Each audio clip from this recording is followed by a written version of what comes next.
Hi Shockwavers, I get so many questions, even after doing lots and lots of webinars, but I get so many questions about the dosing of the shockwave levels when we're treating various different body parts, be it tendons, soft tissue, bone, all the rest of it.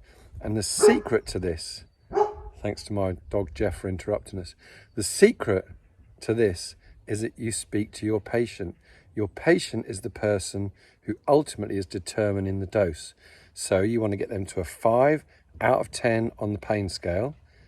And when they're at 5 out of 10, you then look and see what dose you're delivering to them.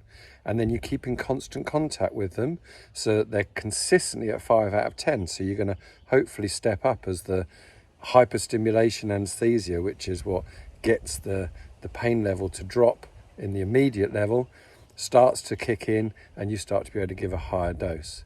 Now, strictly speaking, for bone tissue, you want to reach a 0.25 energy flux density, so millijoules per millimeter squared.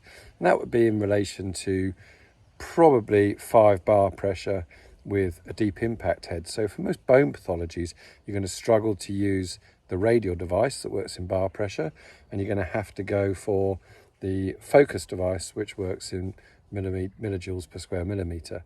So on balance, all you're really looking to do is to work in line with your patient.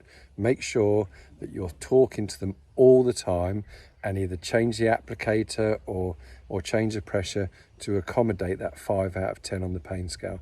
So I hope that clears that up. Stop being so held to ransom by the pre-instructed protocols, and stop being held to ransom by reading all this stuff saying you must use this. Work with your patient and get the best results.